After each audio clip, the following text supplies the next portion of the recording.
کئی گھنٹے اسی میں گزر جاتے ہیں۔ ان صحابہ کی محبت تو دیکھو، پیار تو دیکھو۔ تو وہ صحابی کہنے لگے اللہ کے نبی، آپ کا مقام اونچا ہوگا، ہمارا نیچا ہوگا، وہاں پر آپ کا دیدار بڑا اوکھا ہو جائے گا۔ اللہ نے قرآن بنا کر نازل کر دیا کہ جو لوگ اللہ اور اللہ کے رسول کی اطاعت کرنے والے ہیں فَأُولَئِكَ مَعَ الَّذِينَ أَنْعَمَ اللَّهُ عَلَيْهِمْ مِنَ النَّبِيِّينَ وَالصِّدِّيقِينَ وَالشُّهَدَاءِ وَالصَّالِحِينَ۔ فرمایا کہ تم اطاعت کرنا شروع کر دو اللہ اور اللہ کے رسول کی۔ فرمایا کہ تمہارا کل قیامت کے دن جو حشر ہوگا، جو تمہارا ساتھ ہوگا، انہی نبیوں کے ساتھ ہوگا۔ اگر چاہتے ہو کہ آج ہمارے دلوں میں حب رسول پیدا ہو جائے، دو چیزیں یاد رکھیے گا۔ آج سے کئی سو سال پہلے جب کافر پریشان ہو گئے اور انہوں نے ریسرچ کی کہ یار پتہ کرو کہ مسلمانوں پر ہم غالب کیسے ہو سکتے ہیں، مسلمانوں پر غالب کیسے ہو سکتے ہیں، تحقیق کرو، ریسرچ کرو۔ اب ریسرچ کرنے والوں نے ریسرچ کی، تحقیق کی، دو سبب سامنے لے کے آئے۔ فرمایا پہلا سبب یہ ہے، جب تک مسلمانوں کے پاس قرآن جیسی عظیم کتاب موجود ہے مسلمان مغلوب نہیں ہو سکتا، اور جب تک ان کے سینوں میں حب رسول موجود ہے فرمایا اس وقت تک بھی مسلمان مغلوب نہیں ہو سکتا۔ فرمایا یہ دو چیزیں مسلمانوں کے دلوں سے ختم کر دو، مسلمانوں کی اس چیز سے دور کر دو، فرمایا کہ مسلمان مغلوب ہو جائیں گے، ہم غالب ہو جائیں گے۔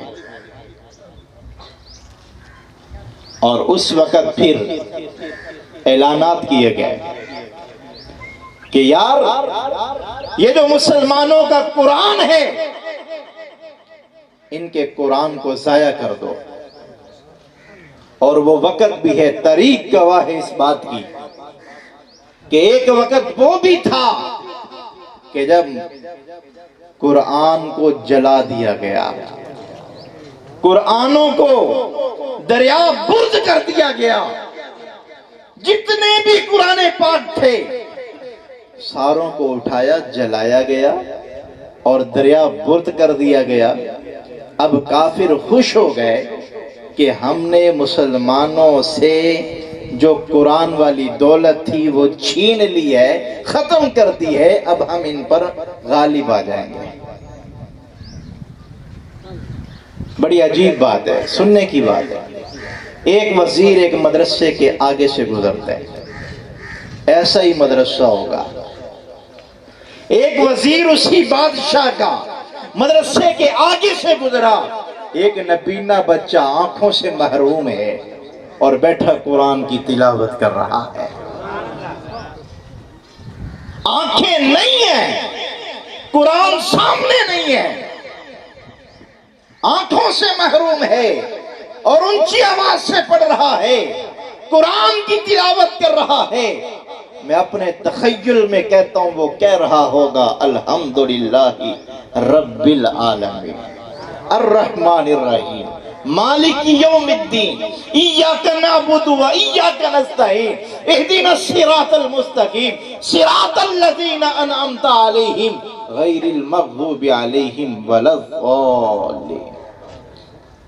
وہ حافظ پڑھ رہا، وزیر سامنے سے گزرا، دیکھا کہ یار ہم نے ان کے قرآن کو ختم کر دیا ہے، دریا برد کر دیا ہے، قرآنوں کو جلا دیا ہے، یہ بچہ پھر بھی قرآن کی تلاوت کر رہا ہے۔ دوڑتا ہوا بادشاہ کے سامنے گیا اور جا کے کہنے لگا، بادشاہ ہم اپنے مقصد میں ناکام ہو گئے، تیرا مقصد تو یہ تھا کہ مسلمانوں سے قرآن کی دولت کو چھین لیں گے، لیکن میں آج مدرسے کے آگے سے گزرا ہوں، ایک نبینا بچہ قرآن کی تلاوت کر رہا ہے، تو نے ظاہری قرآن کو تو ختم کر دیا ہے، جن کے سینوں میں قرآن ہے تو ان کو کیسے ختم کرے گا؟ ارے جن کے سینوں میں قرآن ہے تو ان کو کیسے ختم کرے گا؟ آج اگر قرآن جیسی عظیم نعمت کو ہم تھام کے رکھیں، اپنے گھروں میں اس کا ماحول بنا کے رکھیں، اپنے بچوں کو اس کی تعلیم سے روشناس کروا کے رکھیں، خدا کی قسم اٹھا کے کہتا ہوں کہ مسلمان کبھی مغلوب نہیں ہو سکتا۔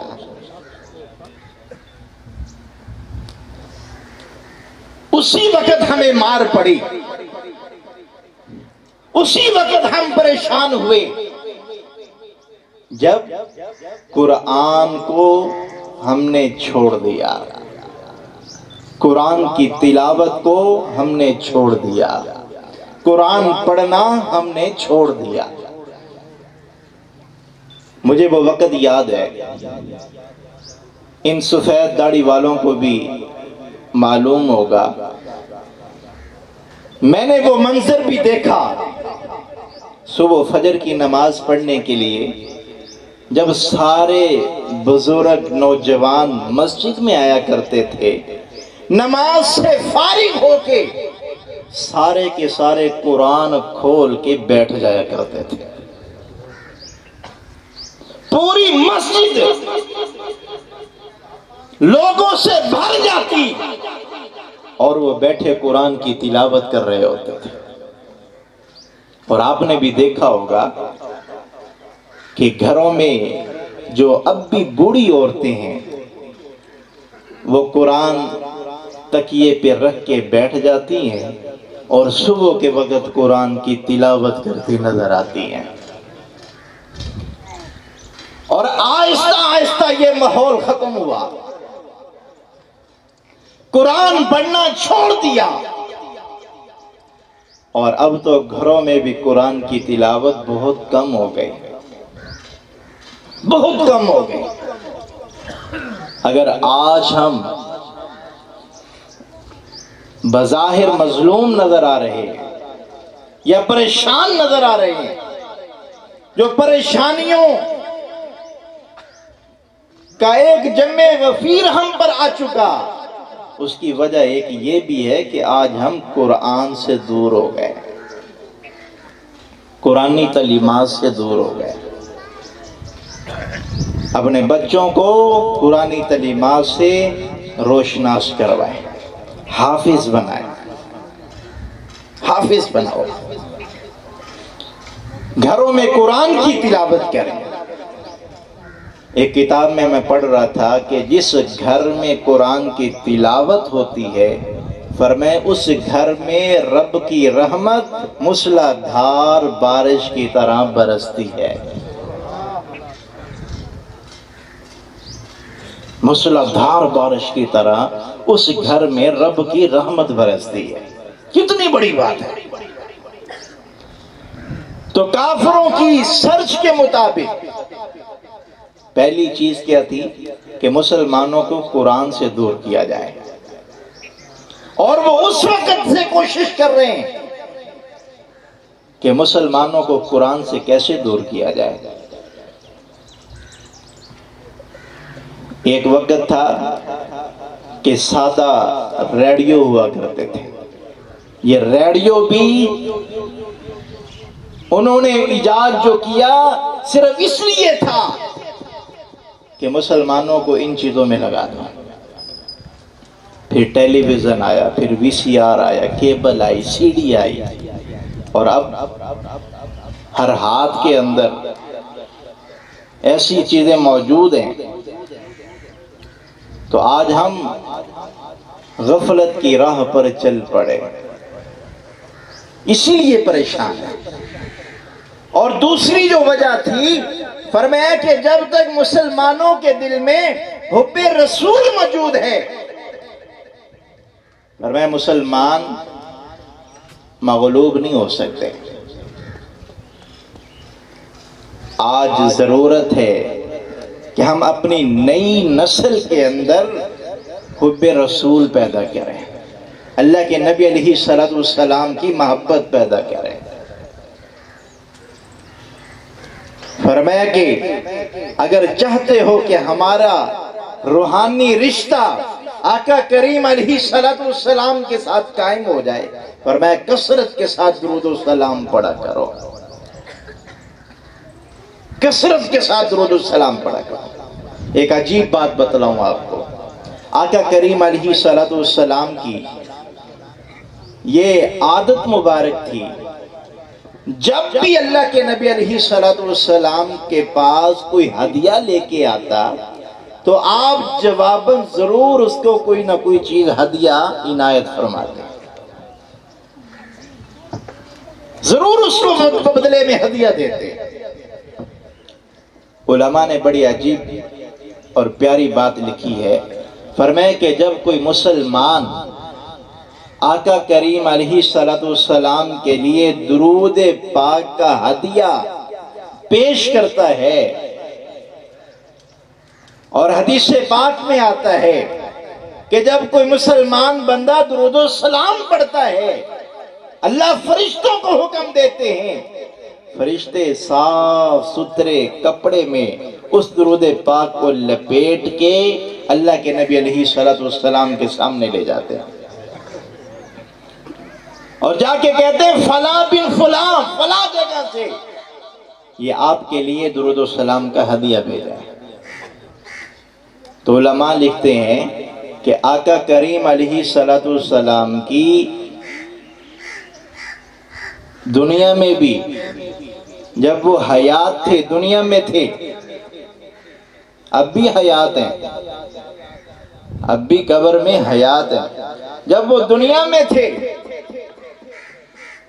فرمایا کہ وہ بدلے میں ہدیہ دیتے، فرمایا اب بھی ان کی یہی عادت ہے، جب درود و سلام کا ہدیہ جاتا ہے آقا کریم علیہ السلام اس بندے کے لیے دعا فرماتے ہیں۔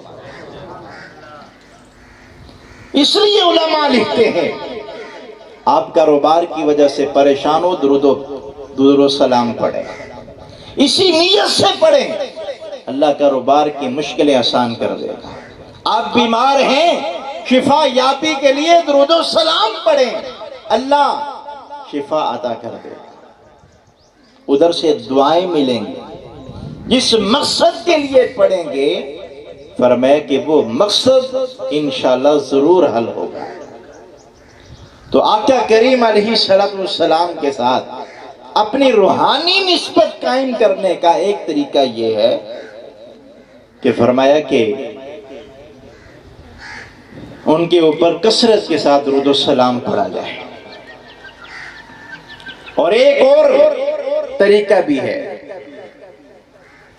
ایک صحابی اللہ کے نبی علیہ السلام سے عرض کرنے لگے، بلکہ ایک صحابی تھے جن کا نام تھا حضرت ربیہ۔ آپ علیہ السلام صبح تہجد کے وقت اٹھے، اس صحابی نے ساری کی ساری چیزیں جو وضو کے متعلقہ تھیں تیار کر لیں، اللہ کے نبی علیہ السلام کے سامنے لے آئے۔ وہ ساری رات صحابہ جاگتے رہتے کہ اب سونا نبی اندر سے باہر آئے گا، ہم ان کا دیدار کریں گے۔ فرمایا کہ وضو کا سارا سامان لے کے ایک ربیہ صحابی کھڑے ہیں، اللہ کے نبی باہر آئے، دیکھا خوش ہو گئے، اور خوشی میں آ کے اللہ کے نبی نے کہا ربیہ مانگ کیا مانگتا ہے؟ ربیہ آج مانگ کیا مانگتا ہے؟ کبھی کبھی نا ہم بھی کسی پہ بڑا خوش ہو جاتے ہیں، یار تو نے دل خوش کر دیا، آج مانگ کیا مانگتا ہے؟ تو صحابی کی وجہ سے اللہ کے نبی کا دل خوش ہوا اور آپ نے فرمایا ربیہ مانگ کیا مانگتا ہے؟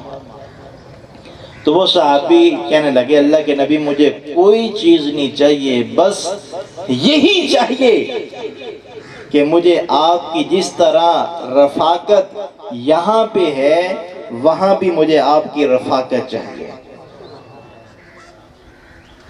جس طرح یہاں مجھے آپ کا ساتھ نصیب ہوا ہے، فرمایا کہ مرنے کے بعد بھی مجھے آپ کا ساتھ چاہیے۔ ان صحابہ کی نظر دیکھو، وہ آخرت پہ ہے۔ ہم ہوتے نا، ہم کہتے جی 2 مربع زمین میرے نام کروا دو، فلاں چیز دے دو، فلاں چیز دے دو، لیکن وہ صحابی کہہ رہے ہیں کہ نہیں، اللہ کے نبی مجھے آپ کی رفاقت چاہیے۔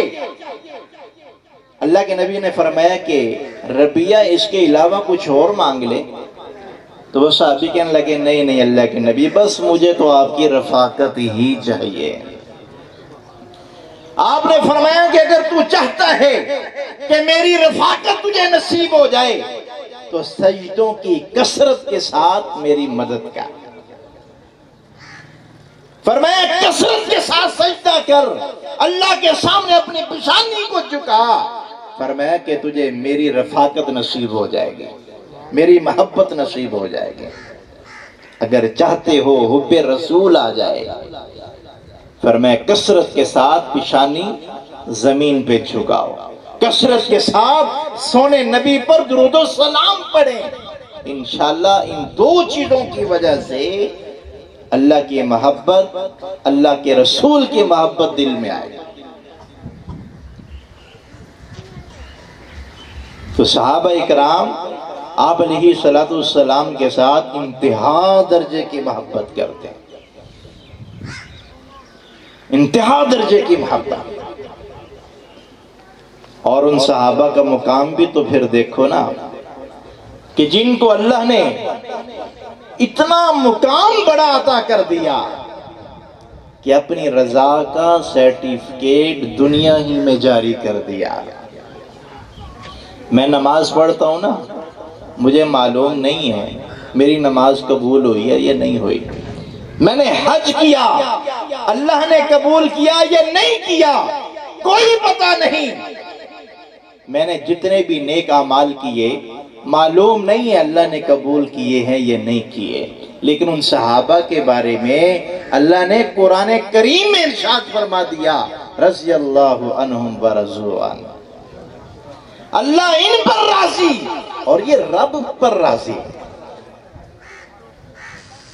کہ وہ صحابہ اللہ کے اوپر راضی ہو گئے۔ آپ حیات صحابہ پڑھ کے دیکھیں کیسی کیسی صحابہ کو اسلام کے لیے تکالیف برداشت کرنی پڑے۔ آج ہمیں تھوڑی سی تکلیف آ جائے، تھوڑی سی پریشانی آ جائے، ہم ہائے ہائے کرنا شروع کر دیتے ہیں اور عجیب عجیب باتیں زبان سے نکالنا شروع کر دیتے ہیں، ہماری برداشت ختم ہو جاتی ہے، تھوڑی سی تکلیف آ گئی ہم آپے سے باہر ہو گئے۔ لیکن وہ صحابہ کہ جن کے جسموں کے ٹکڑے کر دیے گئے اور جن کے سروں کو تن سے جدا کر دیا گیا اور جن کے عضووں کو کاٹا گیا، وہ صحابہ ان کے بارے میں رب کہہ رہا ہے کہ وہ صحابہ پھر بھی رب پر راضی تھے، اور پھر بھی اللہ کے اوپر راضی ہے، اللہ ان پر راضی اور وہ اللہ پر راضی۔ اولئک هم الفائزون، سارے کے سارے صحابہ اللہ کے پیارے ہیں۔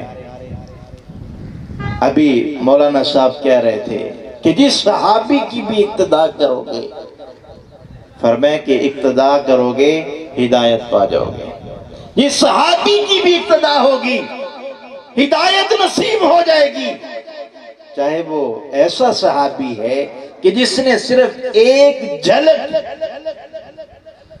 ایک لمحہ آقا کریم علیہ السلام کی محفل میں، مجلس میں گزارا ہے ایمان کی حالت میں۔ صحابہ کا بڑا مقام ہے، بڑی شان ہے، بڑا مقام ہے۔ اللہ نے جو شان صحابہ کو دی ہے نا، وہ کسی اور کو نہیں دیں گے۔ انبیاء کے بعد اس دنیا میں سب سے زیادہ اللہ کے ہاں برگزیدہ ہستیاں وہ صحابہ کی ہیں۔ آج میں اور آپ یہاں بیٹھے ہیں نا، یہ صحابہ کی وجہ سے ہے۔ آج میرے اور آپ کے گھر میں دین موجود ہے، یہ صحابہ کی وجہ سے ہے۔ آج مدرسہ کھول کے قرآن کی تعلیمات عام ہو رہی ہیں، یہ صحابہ کی وجہ سے ہے۔ آج ہم بڑے مزے میں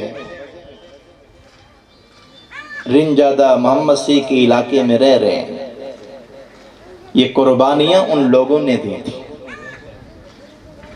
اور آج ہم پھل کھا رہے ہیں۔ ان لوگوں نے اپنی گردنیں کٹوائیں، بچے ذبح کروا دیے، لیکن ایمان بچا کر ساتھ لے گئے، ایمان کو ضائع نہ ہونے دیا، ایمان کی حفاظت کرتے رہے، ایمان کی تبلیغ کرتے رہے۔ ایک صحابی مکہ سے ہجرت کر کے مدینہ پہنچے، اور جب مکہ سے چلنے لگے کفار مکہ کہنے لگے کہ آپ نے ساری زندگی یہیں پہ گزاری ہے،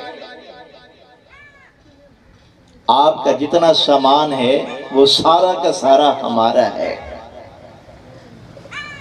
یہاں تک کہ آپ کو اپنے ساتھ اپنی بیوی اور بچوں کو ساتھ لے جانے کی بھی اجازت نہیں ہے، اپنا مال بھی ساتھ لے جانے کی اجازت نہیں ہے۔ کتابوں کے اندر موجود ہے کہ اس صحابی کے تن کے کپڑے بھی اتروا لیے گئے۔ ارے جنہوں نے مکہ اور مدینہ دیکھا ہوا ہے، مکہ اور مدینہ کے سنگلاخ راستوں کو دیکھا ہوا ہے، ذرا تصور کر کے تو دیکھو، آج سے 1400 سال پہلے وہ صحابی اپنے تن پہ ایک چھوٹی سی چادر لپیٹے ہوئے ایک لمبا سفر پیدل طے کرتا ہے۔ وہ مکہ سے کیسے مدینہ پہنچا ہوگا؟ راستے میں اندھیری بھی آئی ہوگی، راستے میں شامیں بھی پڑی ہوگی، بھوک اور پیاس کو بھی برداشت کیا ہوگا۔ اتنے دنوں کے بعد جب وہ صحابی مدینہ پہنچتا ہے، فرمایا کہ مسجد نبوی میں آقا تشریف فرما ہے۔ جب وہ صحابی تھکا ہارا اتنے دنوں کے بعد مکہ سے چلا مدینے پہنچتا ہے، میرے سونے نبی کا دیدار کیا، ساری تھکاوٹ ہی اتر گئی اور ساری تکلیفیں بھول گیا۔ آپ علیہ السلام نے دیکھا، فرمایا آ گئے ہو؟ اللہ کے نبی نے وہ صحابی کہنے لگے اللہ کے نبی آ گیا۔ فرمایا کیا لے کے آئے؟ فرمایا کیا لے کے آئے؟ وہ صحابی کہنے لگے اللہ کے نبی جب چلنے لگا سارا مال انہوں نے چھین لیا تھا، میرے بیوی اور بچوں کو بھی آنے نہیں دیا، میرے تن کے کپڑے بھی اتروا لیے گئے۔ فرمایا کہ صرف ایمان بچا کے لے کے آیا، اللہ کے نبی ایمان بچا کے لے کے آیا۔ آپ نے فرمایا کہ میرے صحابی ساری چیزیں قربان کر دی، اگر ایمان بچا کے لے کے آیا ہے، فرمایا کہ سارا کچھ بچا کے لے آیا۔ اگر اس دنیا سے ہم اپنا ایمان بچا کے لے گئے نا تو سمجھو کامیاب ہو کر گئے، سمجھو کامیاب ہو کر گئے۔ اگر ایمان کی حالت میں نہ گئے، ایمان کھو بیٹھے، ایمان کو ختم کر دیا، تو سمجھ لینا پھر ہم بہت بڑے ناکام ہو کر جائیں گے۔ اس لیے اللہ سے دعا کیا کرو کہ اللہ ایمان اور اعمال والی زندگی نصیب کر دے، ایمان کے ساتھ جائیں اور اعمال کرتے ہوئے جائیں، ایمان بھی ہو ساتھ اعمال بھی ہو۔ صرف کلمہ پڑھ لینا کافی نہیں ہے۔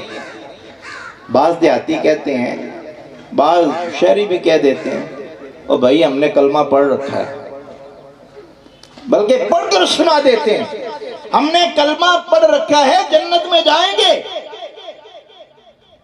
ایمان کے ساتھ ساتھ اعمال بھی ضروری ہیں، اعمال بھی کرو، نماز بھی پڑھیں، قرآن کی تلاوت بھی کریں، زکوٰۃ بھی ادا کریں، اور یہ دیہاتی علاقہ ہے عشر بھی ادا کیا کریں۔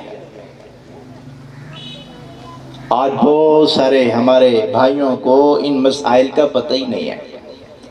اپنے علماء سے پوچھا کرو، ہمارے پاس مال ہے، زکوٰۃ کتنی ادا کریں، ہماری اتنی فصل ہے، عشر کتنا ادا کریں۔ یہ وہ چیزیں ہیں جو اللہ کا حق ہیں، اگر ان میں سستی کریں گے یہ چیزیں ہمارے لیے راحت کا سما نہیں ہوگی بلکہ وبال بن جائیں گے۔ پھر یہ راحت نہیں بنتی، پھر یہ راحت کا سما نہیں ہوتی بلکہ یہ پریشانیوں کا سبب بن جاتے ہیں۔ اعمال بھی کیا کریں، قرآن کی تلاوت بھی کیا کریں، نماز بھی پڑھا کریں۔ ان چیزوں نے انسان کی آخرت کو بھی سنوارنا ہے اور اس دنیا کو بھی سنوارنا ہے۔ مجھے جتنی دیر بات کرنے کے لیے کہا گیا تھا وہ وقت تو ہو چکا ہے، باقی اللہ تبارک و تعالیٰ سے دعا ہے جو باتیں کہی گئی ہیں اللہ پاک ان باتوں پہ مجھے اور آپ کو عمل کرنے والا بنائے۔ وآخر دعوانا الحمدللہ رب العالمین۔